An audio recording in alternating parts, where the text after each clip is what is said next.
귀납적 성경 읽기 제 세 번째 시간입니다. 지난주에 못했던 우리 묵상과 적용 파트, 지난주 강의한 12페이지를 우리가 다시 한번 살펴볼 예정인데요. 여러분, 귀납적 성경 읽기는 최근에 생긴 성경 읽기 방법이 아닙니다.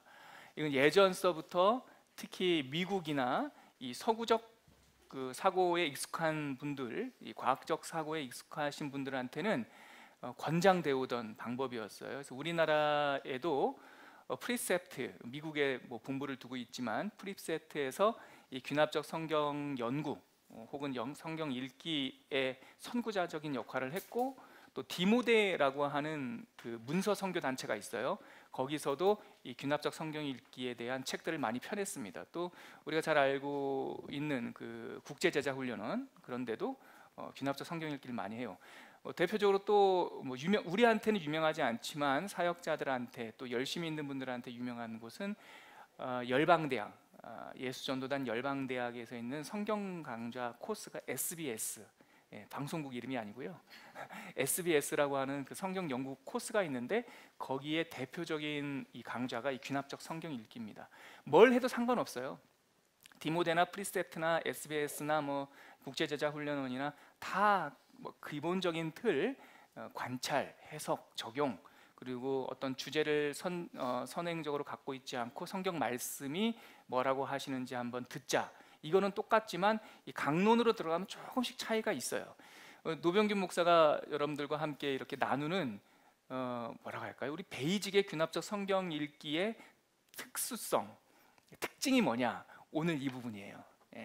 다른 서구적인 사상가들은 잘 놓치게 되는. 제가 동양과 학부 때 전공이 심리학인데, 동양 사람들과 서양 사람들의 그 심리적 기제, 이 사고 체계를 이렇게 보면 이 묵상 단계야말로 동양 사람들이 아주 훨씬 더 잘할 수 있는 그런 단계입니다. 우리 중요한 내용이고, 또 우리가 지금 나누고 있는 이 읽기의 하이라이트라고 할 수 있으니까 우리 그 강의안을 보면서 좀 꼼꼼히 한번 살펴보도록 하죠. 시간이 좀 필요하더라도 12페이지 그 C, 묵상과 적용이라고 하는 부분에 가보겠습니다. 우리 묵상이란 무엇인가? 첫 번째 문장을 한번 소리내서 같이 읽어볼까요? 시작.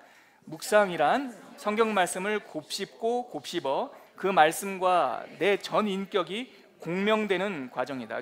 공명이에요, 공명. 공명이라는 게, 여러분 기타 치시는 분들 계시죠? 우리 권 목사님 잘 알고 계시겠지만 이 현악기는 튜닝을 합니다. 그러니까 조율이라는 걸 해요. 근데 저는 기타 잘 못 치지만 튜닝은 예전에 고등학교 때 보면 위에 있는 라 음의 이 줄을 누르고, 근데 바로 밑에 있는 줄이 라 음이면 땅 위에 거를 치면요, 같은 음계면 그냥 건들지 않아도 떨려요. 이게 공명 현상인데, 주파수가 맞으면 이게 떨려와요. 성경에 그러한 예수 그리스도의 말씀이 많습니다. 예를 들면 이건 좀 해석이 필요한 문장이긴 하지만 사도행전 1장 8절에 보면 유명한 말씀이 있죠. 오직 성령이 너희에게 임하시면 너희가 권능을 받고 예루살렘과 온 유다와 사마리아와 땅끝까지 이르러 내 증인이 되리라. 거기서 권능을 받고라고 하는 게, 이게 영어 성경에는 파워라고 되어 있지만 헬라어 원래 신약 성경 언어에서는 듀나미스라는 헬라어, 그리스 말로 되어 있어요. 이 듀나미스에서 나온 단어, 파생된 영어 단어가 다이나믹, 그리고 또 뭐가 있을까요? 다이나마이트, 이런 건데, 헬라 사람들, 그리스 사람들한테는 이 파워라고 하는 단어가 두 개가 있었어요. 방금 말씀드렸던 듀나미스라는 단어가 있었고, 에네르게이아라고 하는 단어가 있어요. 에네르게이아에서 파생된 단어가 에너지라는 거겠죠. 근데 이거를 아주 철학적으로, 개념적으로 잘 정리한 사람이 의외로 누구냐면 아리스토텔레스라고 하는 철학자예요. 그 사람이 가능태와 현실태라고 하는 그 사람의 아리스토텔레스 철학을 집대성하면서 이 두 가지 단어를 아주 핵심 단어로 썼어요. 요약하면 뭐냐? 에네르게이아는 현실태예요. 그러니까 완성된 거예요. 하나의 독자적 주체적 파워예요. 그러니까 자기가 힘을 갖고 있으면 그 에너지예요. 에네르게이아. 근데 듀나미스는 뭐냐면요, 가능태예요. 이 그리스적 사고방식에서 이거는 자기 혼자 힘을 담지하고 있는 것이 아니라 공명되어 울리는 거예요. 그러니까 하나님께서, 예수 그리스도께서 오직 성령이 너에게 임하면 너희가 권능을 받는 거예요.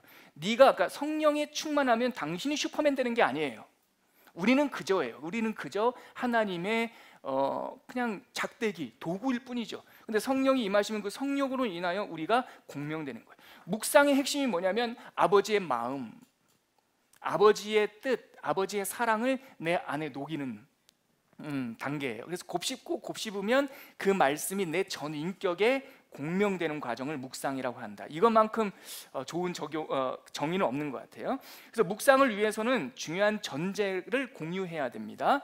곧 성경은, 거기 한번 읽어볼까요? 곧 같이 읽을게요. 시작. 곧 성경은 과거의 사건이나 인생에 도움을 주는 자기 개발서가 아니라 성경은 계시이고 하나님의 말씀이다.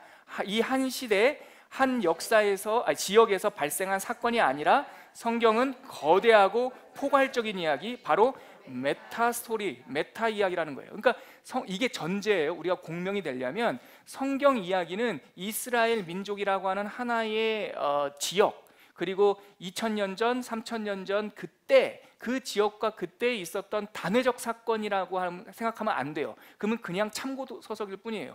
근데 성경이 우리들한테 묵상이 되고 공명된다라고 하는 믿음은 하나의 전제가 있어야 되는데, 그것이 하나님의 계시라고 하는 믿음이에요. 지금도 역사하시는 하나님의 계시된 말씀, 그러니까 3500년 전에 있었던 홍해 갈라지는 사건이 지금도 갈라져요. 그렇게 우리는 믿는다고요. 홍해 갈라지는 사건을 통해서 우리는 지금도 우리 인생을 가로막고 있는 홍해 바다가 갈라지는 사건들, 물론 그 메타포, 그 비유, 상징은 다르지만 우리의 삶 속에 홍해가 갈라지는 사건들을 항상 경험한단 말이죠. 이게 전제가 돼야 돼요. 성경은 뭐다? 하나님의 오늘 우리에게 주시는 계시다라는 거죠. 성경이라고 하는 이야기는 폭넓게 볼 때 구원과 그 구원의 길, 곧 예수님을 따르는 것에 대한 이야기다. 기독교 공동체는 언제나 이 이야기를 단지 다른 여러 이야기 중에 하나쯤으로 읽은 것이 아니라, 이 부분이 중요합니다. 모든 시대와 모든 삶의 이야기를 포용하는, 혹은 포용할 수 있는 메타 내러티브, 모든 것을 포함하는 메타 스토리로 읽었던 거예요. 그래서 우리는 이 형식의 폭넓음을 깨닫지 못한다면 성경 텍스트를 10중 8구 어떤 인사이트를 주는, 영감을 주는 하나의 무슨 참고 도서처럼 다루거나 아니면 종교학자들, 신학자들이 논쟁하는 이 도구로밖에 쓸 수가 없는 거죠. 성경 읽기와 관찰, 그리고 해석, 이게 뭡니까? 귀납적 성경 읽기죠. 읽기, 관찰, 해석, 그리고 묵상, 이것은 단절된 관문이 아닙니다. 자연스럽게 흘러가는 시냇물과 같아요. 바른 성경 읽기를 하면 자연스럽게 묵상으로 이어져요. 그리고 묵상이 깊어지고 하나님의 말씀을 곱씹고 곱씹으면 다시 자연스럽게 기도가 터져요. 단절되는 게 아니에요. 그래서 기도 훈련 학교, 성경 공부 학교 사실 따로 갈 필요가 없어요. 이거는 전인격적으로 말씀을 기초로 시작되는 거예요. 우리 베이직 교회는 그러한 간증자들이 많아요. 베이직 교회 오면 백투 베이직, 그래서 뭘로 갑니까? 말씀으로 가요. 그래서 성경 읽기를 시켜요. 조금 사실 우리끼리 하는 말이지만 불친절해요. 불친절합니다. 저희 어머니는 무학자세요. 그래서 성경을 읽으실 때 그 깨달음과 이해가 빠르지 않아요. 어떤 사람들은요 10번, 20번 읽어도 잘 모르는 사람들 많아요. 여러분, 우리 이 성경 강좌가 유튜브와 비메오와 영상으로 올라가는 거 알죠? 지난주도 미국에서도 전화를 받았어요. 우리 교포 책 소개시켜달라고. 제가 슬쩍 지나가니까. 그런데요 유튜브에 어떤 분이 댓글 달았어요. 조소혜 씨인가? 듣고 계시다면 그분께서 뭐라고 말씀하셨냐면 댓글에 읽어도 도통 무슨 말인지 모르면요 이렇게 해놨어요. 읽어도 도통 무슨 말인지 모르면. 그래요 여러분, 어려워. 그래서 성경 읽기를 할 때 꼬박꼬박 따져서 읽는 것도 필요하고, 또 오늘 제가 소개시켜 드릴 텐데 여러 가지 소프트웨어, 그러니까 가장 좋은 거는 다음이나 네이버 같은 포털이죠. 그런데 보면 단어들의 뜻만 알아도 우리가 성경을 충분히 조금 더 가까이 이해할 수가 있다고. 근데 그것만 중요한 것이 아니라 성경을 꼼꼼히 읽다 보면, 그래서 도통 무슨 뜻인지 모르는 단계만 넘어서면, 그 말씀이 이야기로 나에게 들려지기만 하면 그때서부터는 묵상으로 자연스럽게 넘어가요. 묵상으로 넘어가면 이제 가속도 탄 거예요. 묵상이 되죠? 나도 모르게 막 가슴에서 뭐가 일어나요. 그리고 이렇게 불이 나요. 제가 신학대학원에서 전공이 교회사예요. 교회사. 교회사를 강의를 할 때가 있어요. 그런데 별로 처음에는 흥미롭게 들어요. 사람 죽이는 일도 나오고 살리는 일도 나오고, 그레고리 8세 같은 경우는 아주 극적으로 교황이 되고 막 재밌는 이야기 나와요. 그런데 가슴이 냉랭해요. 재미는 있어요. 그런데 그런 이야기를, 교회사 이야기를 하다가 그러한 중세나 근대나 그 종교개혁 시대의 이 역사들이 이미 예수님께서 예언하셨다라고 하는 그 선교 명령에 성경 말씀 한 구절만 빵 들어가면 1시간 동안 교회사 강의한 것과 비교할 수 없는 불이 확 붙어버려요. 저 그런 경험 많이 합니다. 교회사 막 하다가 이게 재미는 있는데 뭐라고 해야 되나요? 그냥 여기서 맴돌아요. 근데 사도행전 말씀, 또 마태복음 28장 말씀, 하늘과 땅의 모든 권세를 나에게 주었으니 그러므로 너희는 가서 모든 족속으로 제자를 삼아 아버지와 아들과 성령의 이름으로 세례를 주고 내가 너희에게 분반 모든 것을 가르쳐 지키게 하라. 볼지어다 세상 끝날까지 너희와 항상 함께 있으리라 하시니라. 이 말씀이 막 사람들이 불이 붙어요. 그리고 루터가 종교개혁해서 막 95개조 방방문을 붙이는 것도 드라마틱하지만 그 사람이 하나님의 말씀, 주 하나님께서 너에게 말씀하신 이 한 말씀 들고 나가는 이거를 보면서 사람들이 불이 붙어요. 가장 강력한 건 하나님의 말씀. 그 하나님의 말씀이 우리들 가운데 역사할 때 억지로 하려고 하지 않아도 그 묵상은, 그 곱씹는 것은 기도로 확 들어가요. 그래서 중언부언 자기의 삶을 고백하는 것이 아니라 하나님의 언어로 기도해요. 그래서 우리 베이직교회에서 성경을 먼저 읽어라. 다 중요하지만 먼저 해야 될 것이 있다면 성경을 먼저 읽어라. 왜냐하면 성경을 읽다 보면 성경 언어가 나의 언어가 돼요. 그러면 그 언어로 나도 모르게 기도하기 시작하는데, 처음에는 의식적으로 그 말씀들을 기억도 하고 또 이렇게 암기도 하고 또 내 사정에 맞춰서 이야기도 하다가 이 말씀 묵상과 기도가 나를 끌어가기 시작하면 나도 모르게 시편 말씀들이 막 줄줄줄 나오면서 기도해요. 그러니까 읽기, 또 관찰하기, 묵상하기, 기도가 끊어지는 것이 아니라 시냇물처럼 이렇게 흐르는 거죠. 그 정점에 묵상이 있습니다. 자, 그 13페이지 첫 번째 단락 네 번째 줄 보면요, 끝에 성경 읽기와 묵상 그리고 기도로 이어지는 변화를 드라마틱하게 묘사한 신학자가 있는데요. 그 사람이 영국의 신학자 알리스터 맥그라스라는 분이에요. 이분이 자기의 경험을, 이 사람 서양 사람이어가지고요, 이거 신학자인데 이 묵상의 단계로 들어오는데 오래 걸렸어요. 자기의 묵상에 대한 극적인 경험을 기록한 책이 이 책이에요. 내 평생 가는 길이라는 책인데요. 좀 이따 다시 한번 설명드리고요. 그래서 이 어떤 설명보다, 어떤 논리적인 글보다 묵상의 의미를 이해하는 데 가장 도움을 저한테 많이 줬어요. 그래서 제가 그걸 인용을 했습니다. 자, 앨리스턴 맥그라스의 책, 그 사람의 경험, 간증 이야기를 한번 들어보죠. 자, 서구 기독교는, 이분은 이렇게 분석합니다. 서구 기독교는 한 특정 사고방식에 깊은 영향을 받았대요. 그 사고방식이 뭐냐면 계몽주의예요. 계몽주의의 철학의 핵심이 뭐냐? 이성주의예요. 그래서 설명하지 못할 것 없고 깨닫지 못할 게 없다. 그래서 깨닫지 못하고 논리적으로 설명하지 못하면 그건 학문이 안 되는 거였어요. 그래서 1750년경에 시작해서 인간 이성의 위력을 가장 강조한 그런 사조였어요. 그래서 이거에 영향을 받은 그리스도인들은요, 더 잘 이해해라. 이것이 계몽주의의 기본 가치예요. 이해를 잘해야 된다. 성경도 이해를 해야 된다. 그래서 성경 안에 이해가 안 되는 장면은 어떻게 했을까요? 이 계몽주의 역사, 계몽주의 사조에 영향을 받은 신학자들, 독일의 신학자들이 어떻게 했을까요? 예를 들어서 예수님께서 무리를 걸으셨대요. 이게 이성적으로 이해가 돼요? 설명이 돼요? 그럼 계몽주의의 영향을 받은, 계몽주의가 서양 17세기, 18세기 학문의 기본이었거든요. 기본 공식이었어요. 그럼 이 사람들은 성경을 딱 보는데 예수님이 걸었어요. 이해가 안 돼요. 설명할 수 없어요. 어떻게 할까요? 빼버려요. 그건 신화래요. 예수 이야기가 아니라 그건 꾸며진 신화래요. 아니 여러분, 대전제가 잘못된 거 아닙니까? 아까 우리가 전제했던 거? 아니, 사람이 무리를 걸었으면 그거는 신화일 수 있죠. 하나님이 무리를 걸었다는데 그게 어떻게 신화예요? 예수가 하나님이냐가 이게 굉장히 중요한 거 아닙니까?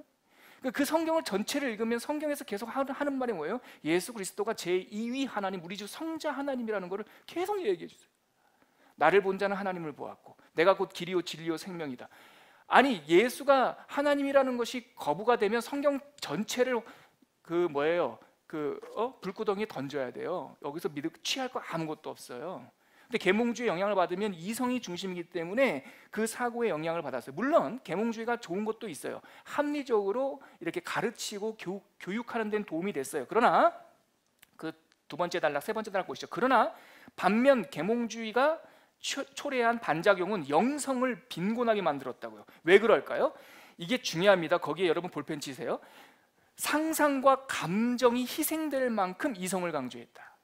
이 부분 참 중요합니다. 묵상의 키입니다. 성경을 읽었어요. 이성적으로 성경을 깨달았어요. 근데 거기에 뭐가 동참돼야 된다고요? 우리의 상상력과 우리의 감성이 그 속에 들어가야 된다고요. 여러분, 이거는 어려운 문제가 아니에요. 여기 알레스 맥그라스도 얘기합니다. 예전에 이 사람이 서구학자이기 때문에 이 묵상, 메디테이션, 어플리케이션이라고 하는 이 묵상이라는 것을 히브리어로는 학가, 이거를 마치 불교도들이나 하는 참선 정도로 생각했다라는 거예요. 이 묵상을. 근데 아니죠. 묵상은 신비적 종교인들이 하는 자기 생각에 몰두하는 그 다람쥐 쳇바퀴 도는 생각의 순환을 말하는 게 아니에요. 여러분, 묵상이 어느 정도 쉬운 거냐면 최근에 영화 보신 분요. 최근에 영화 보신 분. 네. 문화 활동 좀 하세요. 성경 읽기도 중요하지만 성경 읽는다고 영화 못 보셨으면 제가 이해하는데 성경도 안 읽고 영화도 안 보고 책도 안 보고 뭐 어쩌라는 겁니까? 여러분, 혹시 타이타닉이라는 영화 보셨어요? 타이타닉 옛날 영화 할게요. 그럼 내가 아주 수준을 쭉 떨어뜨려서요. 제가 그 당시에 타이타닉이 개봉할 때 아미스타드라고 하는 스티븐 스필버그의 영화가, 그 노예선 영화가 개봉해서 제가 안 봤어요, 일부러. 그러다가 한참 뒤에 너무나 많이 보길래 제가 혼자 보러 갔답니다. 그랬더니 그날이 진짜 가는 날이 장날이라고 한 여고에서요 단체 관람을 왔어요. 제가 거의 남자 혼자였어요. 낮에 제가 갔거든요. 앉아서 이렇게 보는데요, 첫 장면 기억나십니까? 첫 장면에 무슨 엄청나게 나오는 게 아니라요, 그 디카프리오의 얼굴을 클로즈업한 장면이 이렇게 싹 얼굴을 스치고 지나가는 게 첫 장면입니다. 타이타닉. 아니, 스토리가 시작하지도 않았는데 디카프리오의 이 실루엣이, 얼굴이 큰 화면에 싹 지나가자 그 여고생들이 피 끓는 열정으로 아우 하고 이렇게 소리를 부르짖는데, 그 영화관이 아니라 이제 콘서트장이 되는 거예요. 저는 그땐 충격적인 경험이었어요. 견뎠어요. 왜냐하면 혼자 남자가 이렇게 나가는 게 더 부끄러워가지고 없는 척하고 견뎠어요. 나중에 제가 깨달았답니다. 성경을 공부하고 나서 그게 바로 메디타치오예요. 그게 바로 묵상이에요. 그게 공명이에요. 그 여성들은 스토리라인도 중요하지만 거기에 등장하는 주인공과 감정이입이 된다고요. 그 안에 감정이 들어가고요. 카메라는요, 그 사랑 장면이 나오면은요, 그 차 안에서 수증기가 이렇게, 기억나시죠? 근데 그거는요 12세 관람가였기 때문에 그 정도예요, 스토리 라인은. 그런데 그거를 보면서 여고생들은 이렇게 뭐 하고 있는 거예요? 상상하는. 여러분, 히브리 문법이 그래요. 신약 성경의 헬라 문법은요, 그 오디세이라는 거, 이런 그 그리스 고대 문학을 보면 설명을 구체적으로 해요. 그러므로, 그러나, 그래서, 그때는 막 이렇게 하는데요, 히브리 문학은요 그렇게 설명하지 않아요. 때가 차면 그냥 이래요. 몇 날이 지나서 그냥 침묵해요. 그러면 히브리 문학, 구약 성경은 뭐를 우리한테 유도하는 줄 아세요? 상상력을 유도하는 거예요. 창세기 22장에 아케다라는 게 히브리어로 결박하다는 건데, 창세기 22장에 아브라함이 그 이삭을 결박하는, 모리아산에 하나님께 바쳐드리는 장면이 나오는데, 거기에 누가 등장하지 않는 줄 아세요? 그 사건 속에서 여러분 생각해봐요. 100세에 아브라함이 아들을 낳고요, 혼자 낳습니까? 누가 같이 낳았어요? 누가 배아파 낳았어요? 아들 사라가 낳았잖아요, 90세에. 그러면요, 우리가 그냥 아주 솔직하게 얘기해 보자고요. 이삭을 아브라함이 더 사랑했을까요? 사라가 더 사랑했을까요? 그러면 그렇게 얘기해요. 솔직하다는 표현보다 저희 가정 얘기를 할게요. 저희 가정에서는요, 저희 딸이 하나가 있는데요, 아빠가 더 사랑할까요? 엄마가 더 사랑할까요? 저는 솔직하게 이렇게 말씀드릴 수밖에 없어요. 엄마가 더 사랑해요. 아빠가 범접할 수 없는 모성애라는 게 있어요. 근데 창세기 22장에는 사라가 안 나와요. 왜요? 매정한 엄마여서요? 그 내러티브에 엄마의 아픔, 엄마의 상실감을 다 기록할 수가 없는 거예요. 아침에 일찍 일어나 그 아브라함이 아들을 데리고 가요. 근데 그거를요 그 다음날 갔대요. 어떤 사람. 나 그때 그 설교 듣다가 깜짝 놀랐어요. 성경 한번 찾아볼까요? 시간이 가더라도. 여러분 이 장면 한번 보세요. 이게 창세기 22장 가보세요. 아케다 사건인데요. 아케다 사건 다 찾으셨어요? 창세기는 찾기 쉬우시죠? 1절부터 3절, 1절부터 한번 3절까지 쭉 읽어볼게요. 시작. 그 일 후에, 저 보세요. 그 일 후에. 무슨 일 후에요? 그 일 후에 무슨 일? 없대니까요. 그냥 상상력이에요. 어떤 일? 그냥 어떤 일이 지났다라는 거예요. 시간이 지난 후에 하나님이 시작. 하나님이 아브라함을 시험하시려고 그를 부르시되 아브라함아 하시니 그가 이르되 내가 여기 있나이다. 힘내니 그렇게 대답을 해요. 그때 2절에 여호와께서 이르시되 내 아들 내 사랑하는 독자 이삭을 데리고 모리아 땅으로 가서 내가 너에게 일러준 한 산 거기서 그를 번제로 드리라. 3절 가보세요. 아브라함이 아침에 일찍 일어나 나귀의 안장을 지우고 두 종과 그 아들 이삭을 데리고 번제를 쓸 나무를 쪼개어 가지고 떠나 하나님이 자기에게 일러주신 곳으로 가더니, 저 보세요. 2절과 3절 사이에 번제로 드리라 명령하고 3절에 아브라함이 일찍 일어나, 그러니까 어떤 설교자는 아브라함은 믿음이 좋았습니다. 하나님의 말씀을 하나님께서 이렇게 명령하시니 그 다음날 일찍 일어나서 이삭을 데리고 갔습니다. 천만에요. 성경도 놀라셨네요. 천만에요. 그렇게 하면 안 돼요. 그게 사람입니까? 하나님이 내일 아침에 갖다 바치라고 그랬어요? 아버지한테 100세여든 아버지한테 장성한 17세 정도 된 아들을 바치라고, 산채로 바치라고 그러는데 번제가 뭔지 아는 사람인데 아들을 바치라는데 그 다음날 일찍 일어나서 아이고 좋다구나 하고 아들 데리고 가요? 그건 사람도 아니에요. 2절과 3절 사이에 어느 정도 시간이 흘렀는지 몰라요. 우리 결단한 그 아침, 그날 아침에 일찍 일어난 거예요. 결단한 그날 아침. 이게 저의 해석이 아니라 탈무드와 미드라시, 이 성경을 해석하는 유대인들의 역사, 고전 해설서를 보면 이 2절과 3절 사이에 수많은 시간들이 흘러가요. 근데 왜 하나님께서는 이렇게 친절하지 않게 설명한다고요? 구약 성경의 문법이 그래요. 거대한 침묵들이 문맥과 문맥 사이에, 이 검은색 글자와 검은색 글자 사이 흰 행간에 여러 가지 메시지들이 있다고요. 그렇다면 우리는 이 말씀을 읽을 때 어떻게 합니까? 상상력과 우리의 감정이 거기에 이입되면서, 이 22장 해석하는 게 뭐가 그렇게 어렵습니까? 아빠 대보면 알아요. 새끼 나본 아빠는 알아요. 하나님이 바치라고 했다고 해서 그 다음날 바로 못 가는 거. 그렇죠. 네, 그래요. 그러니까 묵상이라고 하는 것은 글자 그대로를 이해하는 차원이 아니라 자기의 감정과 상상력이 그 안에 온전히 화합되는 거예요. 그래서 그 단락 세 번째 줄 보세요. 복음은 우리의 사고방식에만 영향을 미치는 것이 아니라 우리가 세상을 경험하는 모든 방식, 전 인격적인 거에 영향을 주죠.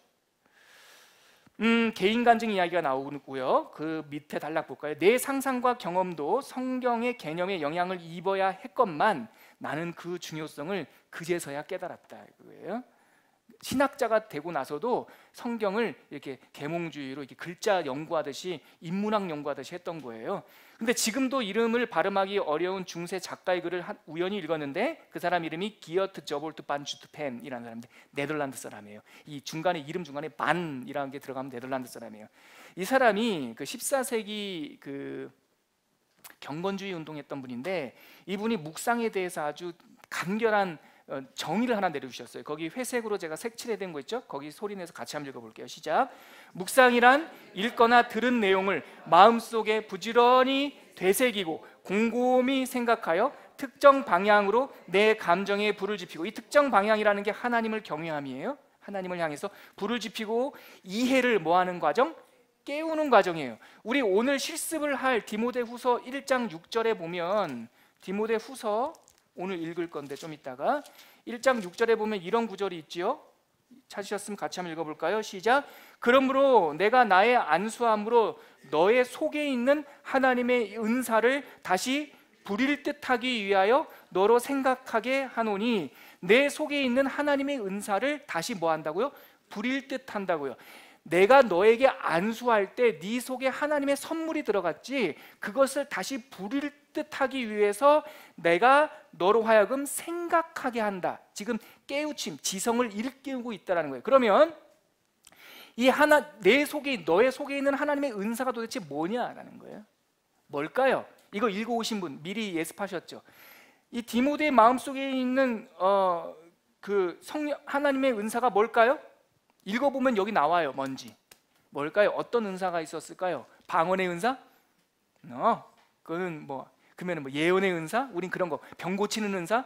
은사하면 꼭 우린 그런 거 생각하죠. 근데 모든 은사의 뿌리가 누구냐면 이분이세요. 몇 절이냐면 14절이에요. 14절 같이 읽어볼게요. 시작. 우리 안에 거하시는 성령으로 말미암아 내게 부탁한 아름다운 것을 지키라. 성령인데 어떤 성령이에요? 우리 안에 거하시는 성령으로 말미암아. 그러면 안수할 때 디모데의 영혼 가운데, 디모데의 마음 가운데 주신 그 하나님의 은사가 누구예요? 그 캐리그마가 누구예요? 성령 하나님이에요. 그러므로 묵상이라는 건 누구냐면 지 생각을 골똘히 하는 것이 아니라 내 영혼 안에 있는 성령 하나님과 함께 여행하고 동행하는 거예요. 여러분, 저는 진짜 여러분들이 이러한 경험이 있기를 바랍니다. 한 말씀을 막 묵상할 때 내가 이 말씀을 진짜 성경을 10번, 20번 읽었는데도 모르던 그 말씀이 성령 하나님께서, 요한복음에 보면 예수님께서 내가 보혜사를 너희들에게 보내줄 텐데 성령이 오시면 내가 너희에게 말한 것을 생각나게 하리라 하셨단 말이에요. 그 성령님께서 묵상을 통하여 그 말씀을 풍성하게 순간에 마술사가 꽃을 탁 피우듯이 이 안에서 말씀이 탁 터지는 경험을 한단 말이죠. 그게 묵상이에요, 여러분. 자, 그 다음 이야기가 쭉 이제 자기 간증이고요. 자, 그 14페이지 첫 번째 단락을 보시죠. 거기 묵상이란, 거기 같이 한번 읽어볼게요. 첫 번째 줄 시작. 묵상이란 14페이지 맨 윗줄이요. 시작. 묵상이란 성경 본문이 내게 영향을 입혀 감정에 불을 지피고, 이 얼마나 멋진 표현이에요. 이해를 깨우는 과정이에요. 디모데후서 1장 6절 잘 생각하세요. 그러기 위해서는 뭐 해야 돼요? 머리만 아니라 가슴이 함께 섞여야만 한다. 여러분, 이거 집에 가서 쭉 한번 읽어보세요. 지금 제가 다 하고 싶은데 시간이 너무 많이 가서요. 오늘 그러면은 조금 스킵을 하고 15페이지 가보실래요? 자, 15페이지에 가면 그 중간분에 보면요, 귀고 2세라고 하는 분께서 중세시대에 살았던 분인데요, 묵상에 대해서 쓴 짧은 시적인 표현이 있어요. 같이 한번 읽어볼게요. 시작. 묵상이 없으면 황량하다. 읽지 않고 묵상하면 오류에 빠지기 쉽다. 묵상 없는 기도는 미지근하다. 뭐 하자는 거예요? 묵상하자는 거예요. 그래서 이 모든 그 연구와 여정을 통하여 이 알레슨 맥그라스 신학자가 깨달은 묵상에 대한 정의, 이게 계몽주의적 성격이에요. 제가 이런 거 잘하거든요. 첫째, 둘째, 셋째 뭐 이런 거요. 딱 정리를 해주잖아요. 거기 파란색으로 되어 있는 거 한번 보실래요? 자, 묵상이 뭐냐? 묵상을 통해서 배운 게 아주 많은데 다음 세 가지예요. 첫 번째, 성경의 이미지를 대할 때는 잠시 멈춰 그 본문을 생각 속에 그림으로 그려보는 것이 중요하다. 자, 여기 절로 한번 보시죠. 자, 성경을 읽어요. 귀납적 성경을 읽어요. 근데 그 성경에 상황이 쫙 펼쳐져요. 대표적인 게 마태복음 6장, 요한복음 6장에 보면 오병이어의 사건이 나와요. 마태복음, 마가복음, 누가복음, 요한복음 다 나오는데 요한복음 6장에서 예수님께서 이 사람들한테 어린아이가 갖고 온 오병, 그러니까 떡 5개, 물고기 2마리로 떼어주죠. 근데 그때 그 장면이 요한복음 6장에는 묘사가 되어 있는데 거기에 앉을 만한 푸른 잔디가 깔려 있어요. 그 장면을, 요한복음 6장은 기적 사건이지만 그 장면을 만날 때 우리가 눈을 감고 그 장면을 상상하는 거예요. 네, 이건 어때요? 시편 23편, 여호와는 나의 목자이시니 내게 부족함이 없어라. 부족함이 없어라. 상상을 하는 거예요. 부족함이 없어라를 어떻게 상상해요? 그 부족함이 없다라는 게 샬롬, 플레로, 이렇게 흘러넘친다는 거죠. 그래서 저는 샬롬, 부족함이 없어라라는 것만 단어 나오면 눈 감고 묵상할 때, 저 미국에 유학할 때 그 히바치라고 9.9불짜리 그 싼 그 뷔페를 가면 거기에 초콜릿이 흘러넘쳤어요. 항상 그 마시멜로를 초콜릿에 이렇게 해가지고 먹으면요, 그 지구 2바퀴 뛰어도 살 안 빠진다는 그 음식. 거기 보면 초콜릿이 막 쭉 흘러넘치잖아요. 저는 그 플레로마, 샬롬, 흘러넘침, 부족함이 없어라 그러면 저는 그냥 초콜릿이 떠올라요. 진짜로. 그래서 성령이 여기까지 차는 게 아니라 아구까지 차서 성령이 기름 부으심, 여기 흘러넘치는 것, 부족함이 없는 것, 흘러넘치는 것. 그가 푸른 초장 쉴 만한 물가로 나를 인도하신다. 어떻게 해야 돼요? 이거는 상상하기가 쉽죠? 목자시니까 우리를 이렇게 데리고 가시는 거죠. 병균아 어서 와. 네. 그런 상상을 하는 거예요. 그러니까 성경의 이미지를 만날 때는 그거 본문에 잠깐 멈춰서 생각하고 그림을 그리는 거예요. 이미지 현장 속으로 들어가야 한다. 이게 중세 때부터 말하는 그 렉시오 디비나 우리 김영중 목사님 말씀하셨던 본문 속으로 들어가야 된다. 이게 그 메디타치오라는 거예요. 이게 메디타치오. 이게 메데가 아니라 메디타치오. 이게 묵상이라고 번역이 되는 라틴어인데 이게 걸어 들어가다라는 거예요. 어디? 본문 속으로 걸어 들어가는 거예요. 그리고 자신을 그 이미지 속에 대입시키라. 그 말은 자기도 그 스토리 속에 등장인물로 들어가라는 얘기예요. 그리고 그 일부가 됨으로써 그 부유함과 함축된 의미를 경험할 수가 있어요. 예수님께서 마가복음 1장에 보면 밤 늦도록 안식일이 끝나자마자 사람들이 막 몰려와서요, 43절인가에 보면 병자들을, 각색 병자들을 막 고치시죠. 예전에 제가 묵상할 때 그때 허준이 드라마 할 때였어요. 허준 드라마 보고 재밌게 볼 때인데 예수님께서 마가복음 1장에 안식일이 끝남에 그 마을 사람들 다 예수님 집 앞에 와가지고 이렇게 하는데 갑자기 이면식 아저씨가 묵상하는데 이면식 아저씨가 떠오르면서 줄을 서시오 막 이런 게 그런 거 아니고요. 그때랑 달라요. 왜냐하면 저는 그래도 공부했으니까 그때는 초가집 이런 거 아닐 거고요. 운막집 같은 거였고 예수님께서 해가 뉘엿뉘엿 쳤어요. 많은 사람이 나왔어요. 정말 정면이 그려져요. 거기서 구경꾼처럼 있는데요. 밤늦도록 막 기적을 행하시는 거죠. 못 걷는 사람 일어나고 못 보는 사람 보고 너무 좋았어요. 드라마틱했어요. 와, 진짜 우리 주님 대단하시다. 근데 밤늦도록 그 사람들이 치료를 하시는데 치유받은 사람들은 막 기쁘죠. 평생 못 걷던 사람이 막 걸어요. 그러니까 막 잔치가 났을 거 아닙니까? 가족이 반신반의하고 우리 아들 좀 고쳐주세요 하니까 그날 밤 그 아들이 고쳐지는 날이에요. 그날 밤 반전의 날이고 기적의 날이에요. 그런데 기쁘니까 그 사람들은 다 집에 돌아가요. 집에서 잔치를 펼쳐요. 근데 예수님은 밤늦도록 일일이 고치시는 거예요. 일일이. 처음에는 기적이고 막 정말 드라마틱했는데 가면 갈수록 예수님이 힘들어요. 지쳐요. 나음 받은 사람들은 좋다고 막 난리인데 예수님은 그 밤 늦게까지 한 사람 한 사람, 그때서부터 막 가슴이 먹먹해 오기 시작하는 거예요. 끝까지 문둥병자, 갓세병자, 혈류병자 다 손대면서 온갖 갓세병자들을 예수 그리스도께서 다 치유하시고 지쳤어요. 오케이, 거기까지. 끝났다. 그 다음 구절. 다음 날 새벽, 오히려 미명, 해 뜨기 전에 예수께서 먼저 일어나셔서 한적한 곳에서 기도하시는데 제가 그 장면에서 눈물이 펑펑. 치유받은 사람들은 잔치하느라고 밤을 새실지 몰라도 주님께서는 밤늦도록 치유하시다가 우리 하나님께서 새벽에 일어나셔서 오셔서 기도를 하시는 거예요. 그 장면, 성경 안에는 그러한 기록이 기술이 되어 있지 않지만 그 장면 속으로 들어가면 거기서 공명과 묵상이 일어나는 거예요. 그걸 가지고 책을 써가지고 이게 신학적으로 옳으냐 이거 따지지 말라고요. 개인적으로 묵상을 하는 거예요. 자, 그 다음 2번 보세요. 성경의 이야기를 대할 때, 이거 내러티브예요. 스토리를 대할 때는 그 속으로 쏙 들어가라는 거예요. 들어가서 세상의 구주를 목격한 자들을 곁에 나란히 서야 한다. 그러니까 이야기가 막 오늘 우리가 좀 읽어볼 건데 요한복음 4장 읽어보면 거기에 등장인물이 나오죠. 사건물 중에 그 속에 나도 쏙 들어가는 거예요.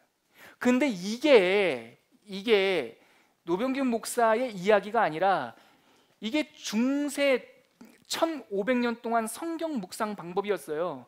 옛날 중세 시대에는 성경이 다 라틴어고 이 글자로 성경 말씀을 알기가 쉽지 않았죠. 그래서 사람들이 뭘 했을까요? 그림을 그렸죠.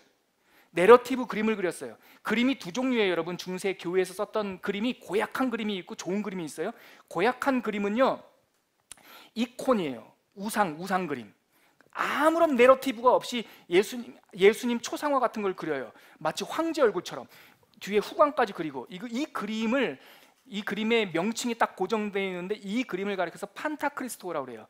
만군의 주 그리스도. 근데 이거는요 부적이에요, 여러분. 그 판타크리스토라고 하는 그림은 사람들이 와가지고 그 밑에서 기도하고 그 밑에서 뭐 하면 병이 낫는다라고. 그래서 면죄부는요 문서가 아니라 그림이에요, 그림. 제가 그 석사 논문이에요. 그림이래요, 그림. 글자를 어떻게 읽어요? 그래서 밑에 깨알같이 라틴어로 써 있어요. 이 면죄부를 소유한 자는 연옥에서 2만 년 탕감하며 이렇게 써 있어요. 근데 사실은 그림인데 무슨 그림이냐? 순환의 예수예요. 비탄의 예수. 예수께서 고난받는 그 그림을 꽝 찍어가 준다고요. 그러니까 이런 걸 이콘이라고 그래요. 아이콘. 이런 거는 나쁜 그림이에요. 좋은 그림은 뭐냐면 내러티브예요. 내러티브. 성경의 이야기가 들어가 있는 거. 수태고지 이야기, 그리고 돌아온 탕자 이야기, 뭐 이런 성경의 이야기가 담겨 있는 건데, 중세에서 성경의 이야기를 그림으로 그리는 사람들은 꼭 그 그림 속에 누구를 집어넣는 줄 아세요? 자기를 집어넣어요.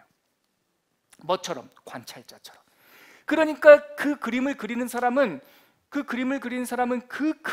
성경 텍스트를 목격한 후에 그려내는 거예요. 이 신기해 보여요? 할 수 있다니까요. 여러분들이 그걸 해야 된다니까요. 성경을 읽고 나 읽었어 땡, 오늘 X표 성경 읽기표에 표시했어, 그게 아니라 이 사람처럼 들어가서 그거를 보는 거예요.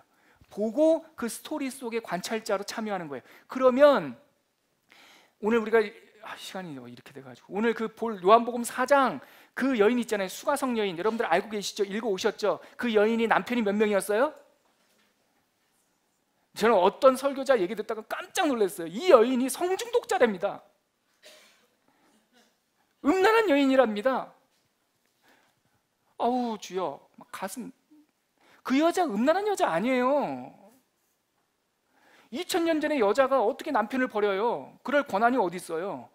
계수에도 안 들어갔는데 남편이 5번 있었다는 게 율법서에 합법적 이혼이 5번까지 가능해요. 5번 뭐 했다는 겁니까? 버림받은 거예요. 버림받은 여인. 성중독자도 아니고 음란한 여인도 아니고 5번 버림받았어요. 그 여인의 표정을 본 사람이 어떻게 그 여인에 대해서 설교하면서 음란하다고 설교할 수 있어요? 그 속에 들어가서 남자들한테 상처받아가지고 예수님께서 제자들을 멀리 보내요. 먼저 너희들 빵 사와라 보내요. 그리고 예수님이 혼자 그 여인을 기다려요. 그 말라버린 우물 옆에서 예수님께서 혼자. 왜요?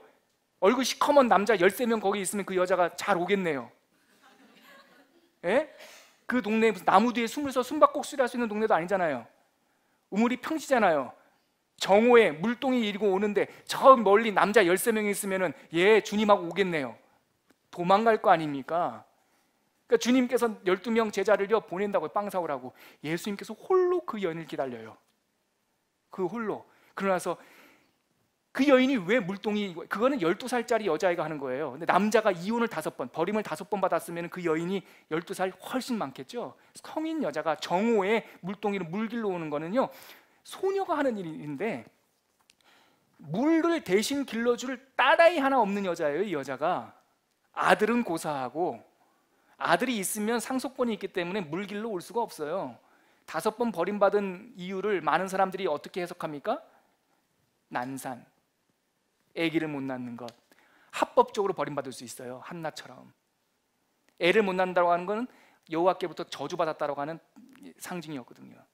그 여인한테 예수님께서 먼저 말을 걸어요. 먼저 기다리시고 사마리아를 지나가야 하겠는지라 가가지고 물 좀 다오.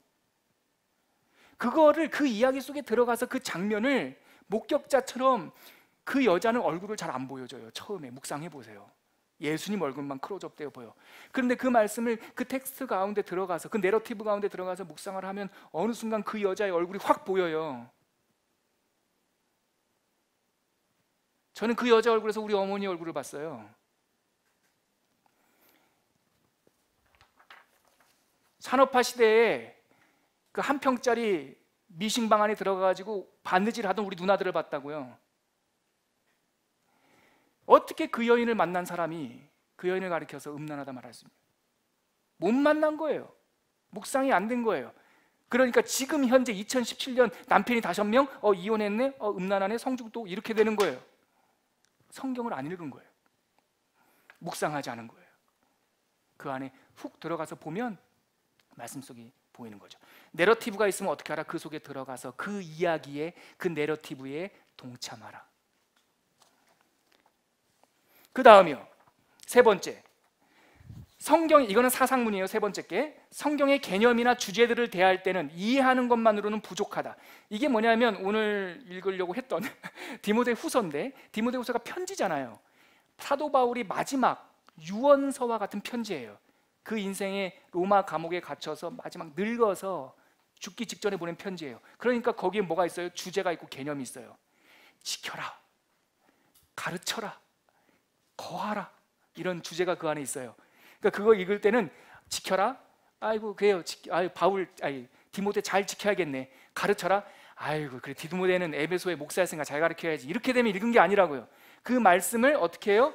나한테 적용하는 거예요. 그래서 그 디모데가 누구예요? 나예요. 그래서 바울은 누구예요? 하나님 성령님이에요. 그러면 네가 받은 그 은혜를 지켜라 하면은 디모데가 1차적으로 수신자지만 그 읽을 때 어떻게 해야 돼요? 내가 수신자예요. 그리고 거하라 그러면은 아멘, 나의 이야기를 읽는 거예요. 이게 목사님 너무 건너뛰는 뭐 비약 아닙니까? 아니요, 비약 아니에요. 왜냐하면 신약 시대 때 이 서신서들은요 회람서신이라고 했어요. 회람서신, 회람이라는 게 돌려보다는 거예요. 그러니까 수신자가 디모데지만 이것은 디모데만 보는 것이 아니라 그 바울의 편지는 교회가 둘러봤어요. 그래서 디모데에게 준 그 모든 교훈이 다 우리 성도들에게, 교회에게 주신 교훈으로 받고 적용했다고요.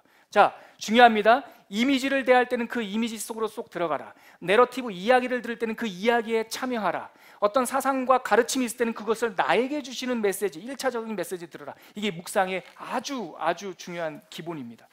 아시겠죠? 아시겠죠? 오케이. 시간이 엄청 갔지만 성경 보죠. 시간이 지금 18분, 12분 정도밖에 안 남았어요. 바로 19분으로 바뀌어가지고 11분 남았어요. 여러분 둘 다 못할 것 같은데, 사건문이면 우리가 약속했던 거는 요한복음 4장 수가성 여인 사건이에요. 사상문은 디모데후서, 사도 바울의 마지막 유언 서신이에요. 어떤 걸 할까요? 오늘 11분 남았습니다. 빨리 결정해 주시죠. 요한복음 4장 하자. 손 한번 들어보세요. 요한복음 4장. 오케이. 디모데후서 하자. 손 한번 들어보세요. 오케이. 디모데후서로 가겠습니다. 근데 디모데후서 여러분들 잘 선택하셨어요. 왜냐하면 짧게 끝낼 수 있어요. 별로 할 게 없어. 왜냐하면 사상문은 해석이 쉽다 어렵다. 사상문은 해석이 쉽다 어렵다. 쉽다. 특히 시는 조금 어려워요. 시는 이게 은유와 상징이 있기 때문에. 근데 이런 서신, 먼저 사상문을 읽을 때 장르를 파악하자 그랬죠. 자, 디모데후서니까 장르는 뭡니까? 시예요? 편지글이죠. 이건 너무 쉬워요. 편지글, 사상문, 교훈, 잠언, 이거 엄청 쉬워요. 해석할 거 없어요. 거기에 다 명령어로 되어 있어요. 이 디모데후서는 제가 다 분석해 갖고 왔지 않겠습니까? 디모데후서는 명령형 동사가 33번 나오는데 그 중에서 뭐뭐 하라라는 게 27번이나 나와요. 이거 뭘 해석해요? 다 나와 있는데.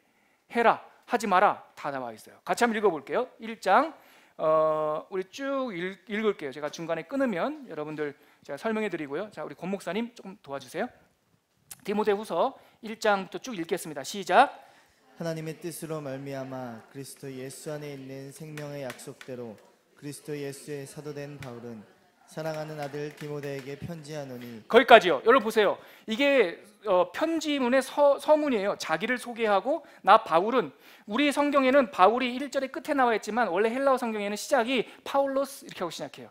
바울은 어떤 바울이라고요? 거꾸로 가는 거죠. 우리 그 중학교 때 영어 선생님이 계시네요. 우리 주술이 우리랑 좀 다르기 때문에 우리 그 뭡니까? 그 주어가, 그러니까 목조가 뒤에 나오면은 뭐 이렇게 거꾸로 해석하지 않습니까? 이거 용어를 모르겠네요. 영어 선생님 앞에 계셔가지고.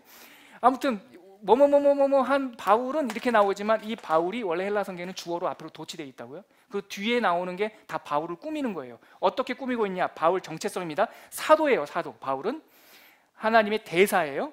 그런데 예수의 대사예요. 예수 그리스도의 대사. 근데 어떻게 예수 그리스도의 대사가 됐어요? 생명의 약속을 따라서요.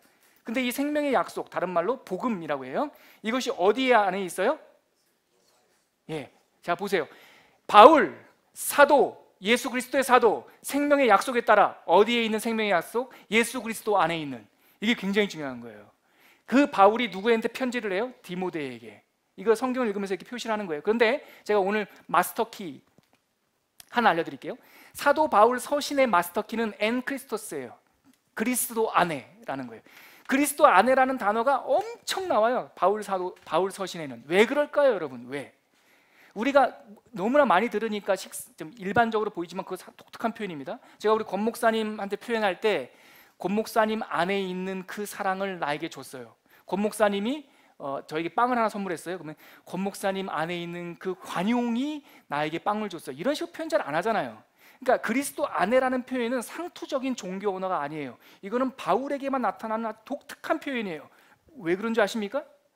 바울에게 있어서 바울의 신학과 바울의 하나님 경험에는 다메섹으로 가는 도상 위에서 만났던 예수 그리스도의 경험이 묻어있기 때문에 그래요. 첫 번째 서신인 갈라디아서와 마지막 서신인 디모데후서 전체에서 빠지지 않고 등장하는, 하여튼 복음 얘기할 때, 사랑 얘기할 때, 은혜 얘기할 때 항상 법칙적으로 그리스도 안에가 나와요. 사죄 얘기할 때도 그리스도 안에. 왜 그래요?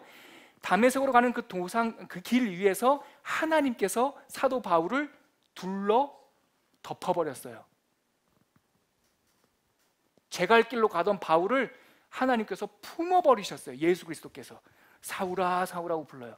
그래서 이 사울이 다메섹에서 만난 예수 그리스도의 경험이 바울 서신 전반에 들어있기 때문에 바울 서신을 읽을 때는 그리스도 안에서를 딱 찾아내면 거기에 딸려 있는 그 명사들이 굉장히 중요한 개념이에요. 이거는 제 학설이 아니라 한국에 낳은 세계적인 신학자 김세훈 박사라고 있어요. 김세훈 박사가 바울 전공했는데요. 이분이 연구해서 발췌낸 거예요. 그리스도 안에서 생명의 약속대로 자기가 사도가 되었다라는 거죠. 디모데에게 편지했어요. 그 다음에 읽을게요. 2절 후반절부터 시작. 하나님 아버지와 그리스도 예수 우리 주께로부터 은혜와 긍휼과 평강이 너에게 있을지어다. 네, 3절이요 쭉.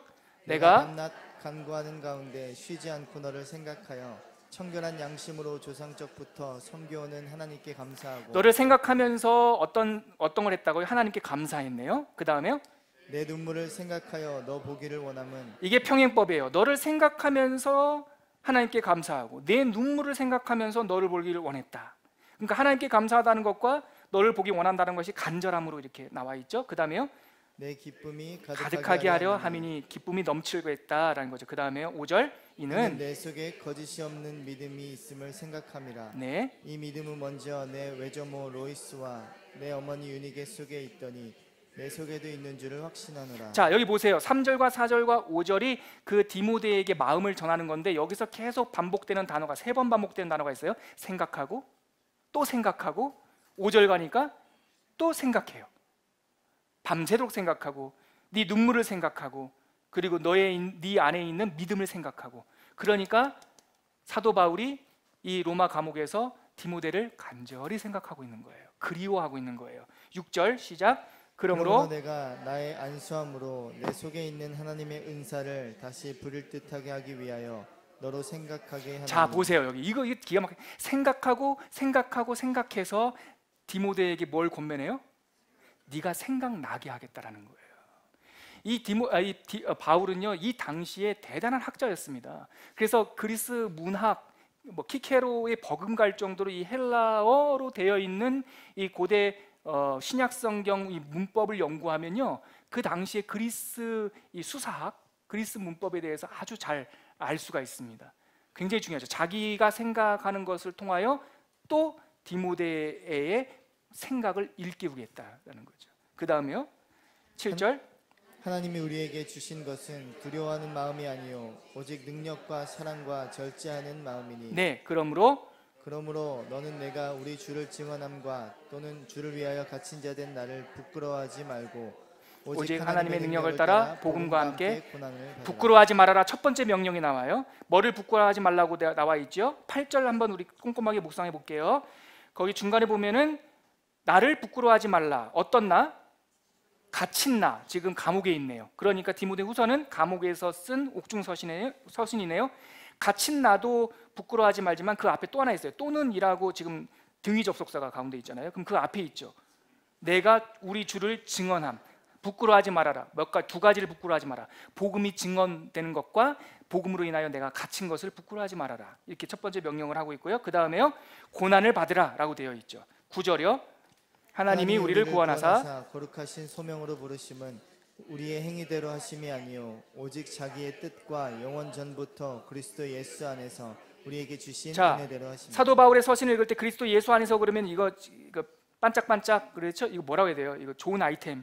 네, 이거 좋은 아이템입니다. 그리스도 안에서 뭐가 있어요? 우리에게 주신 은혜대로. 예, 은혜. 그 다음에요. 이제는 이거 접속사 되게 중요합니다. 이제는 우리 구주 그리스도 예수의 나타나심을 말미암아 나타났으니 뭐가요? 그 은혜가 우리 그리스도 안에 감추어져 있던 성자 하나님 이 안에 감추어져 있던 그 은혜가 예수 그리스도께서 오심으로 우리에게 나타났다는 거예요. 이게 쏟아지는 거고 이게 인카네이션이고 요한복음에 말씀이 육신이 되어 우리 가운데 거하시며 우리가 그 영광을 보니 하나님 아버지 독생자의 영광이고 은혜와 진리가 뭐하더라? 충만하더라. 그 플레로마 아까 제가 초콜릿 생각했던 거.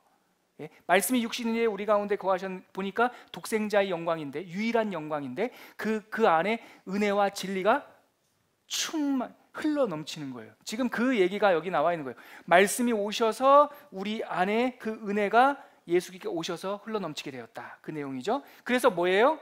예수의 나타나시는 말미암아 지금 10절 중간입니다. 그는 사망을 뭐 하시고 패하시고 복음으로써 생명과 썩지 아니하시는 것을 뭐 내셨다? 드러내셨다. 야, 이게 대단한 거죠. 복음이 드러났다는 겁니다. 자, 11절 내가 이 복음을 시작. 내가 이 복음을 위하여 선포자와 사도와 교사로 세움을 입었노라. 여기서 보세요. 여러분들이 혼자 이 사상물을 읽는다면 이 복음이라는 거가 나오죠. 동그라미. 이 복음이라는 것의 설명은 어디에 나와 있을까요? 뒤에 나오는 것이 아니라 앞에 나온 거예요. 하나님 그리스도 보세요. 복음이라는 게 도대체 뭐냐? 우리가 죽었다가 살아난 이 사건을 말하는 것이 아니라 사도 바울이 말하는 복음은 더 근원적인 거예요. 우리에게 일어난 사건은 열매예요. 복음의 열매, 구원 사건은. 복음은 태초전부터 제2위 성자 하나님 예수 그리스도 안에 그 은혜의 언약이 내재되어 있었어요.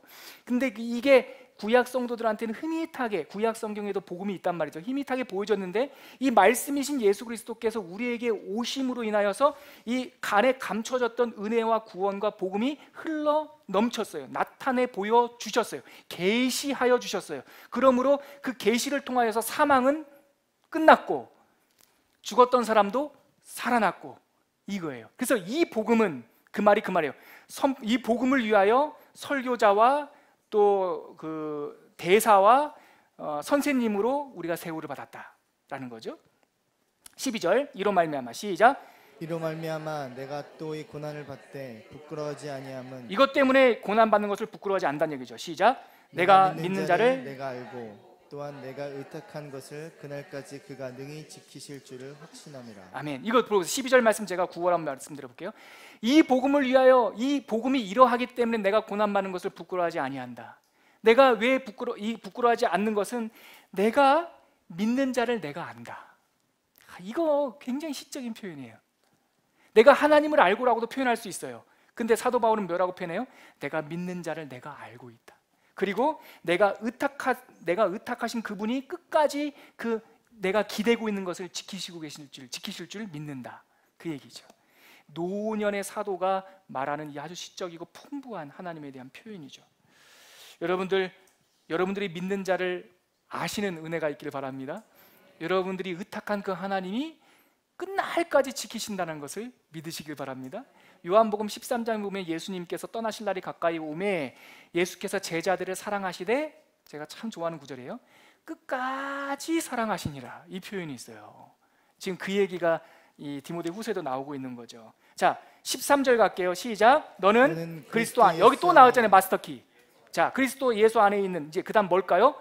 믿음과 사랑으로서 내게 들은 바 바른 말을 본받아 지키고, 또 우리 안에 거하시는 성령으로 말미암아 내게 부탁한 아름다운 것을 지키라. 이게 지금 서론이에요. 근데 이거 전체적으로 읽을 때 뉘앙스 보세요. 여러분, 내가 예수 그리스도의 사도로 그 복음을 인하여 사도가 되었다. 내가 너한테 안수할 때 네 안에 성령의 은사, 하나님의 은사가 갔다. 그것이 부르도록 할 것이다. 그리고 이 복음 때문에 내가 고난을 받는데 부끄러워하지 말아라. 왜냐하면 이 복음은 사망에서 생명을 주시는 하나님의 예수 그리스도 안에 감춰진 비밀의 복음. 자, 그러므로 이 복음을 지키고 이 복음 안에 있는 아름다운 것을 너도 지켜라. 이렇게 말씀을 해요. 1장의 시점이 지켜라 라고 하는 이 사건의 시점이 과거 같아요? 현재 같아요? 미래 같아요? 과거로부터 내가 답을 그러니까 내가 답을 못 내. 그 문제를 잘못 내요. 1장은요 시제가 과거예요.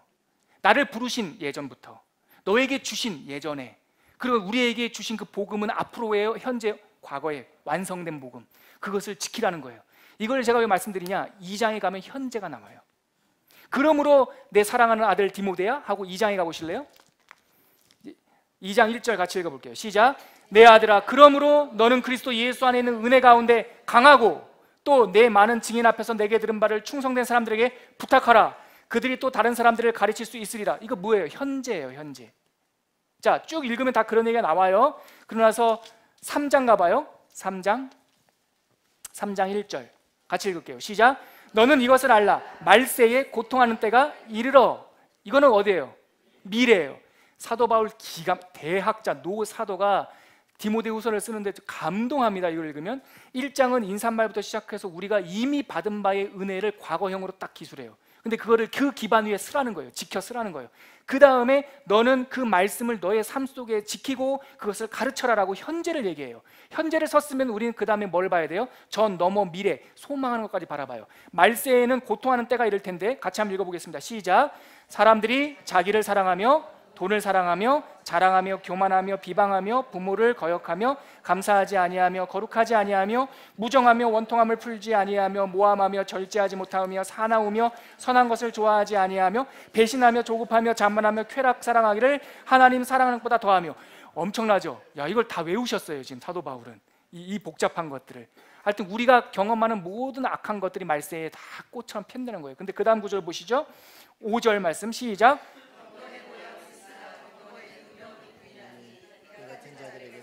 돌아서라. 자, 보세요 여러분.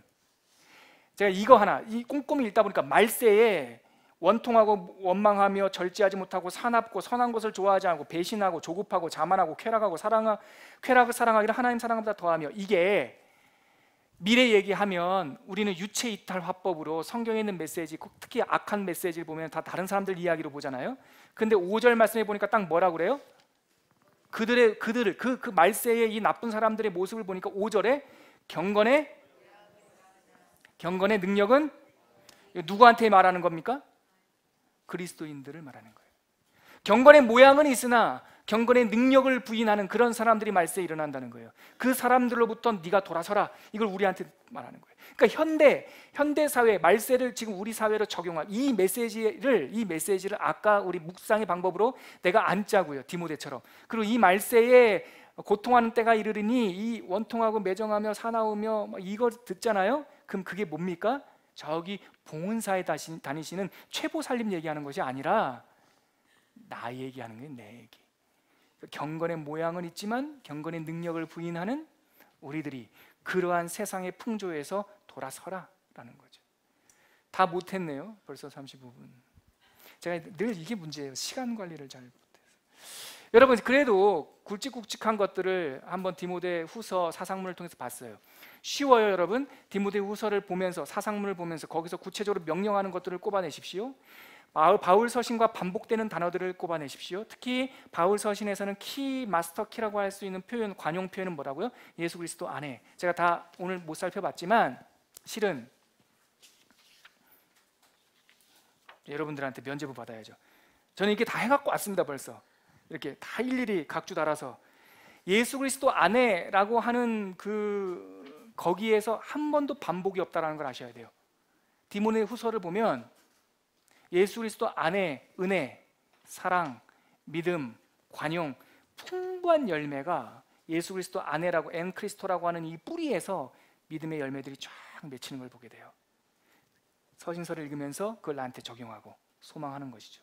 여러분, 강의는 마무리하더라도 혹시 질문 있으시면 강의 끝난 다음에 또 자유롭게 받고요. 다음에 또 기회 있으면 또 우리 하죠. 3번 동안 하는 게 사실 쉽지가 않았는데요. 이 정도로 용서해 주시고 우리 잠깐 기도하고 마치도록 하겠습니다.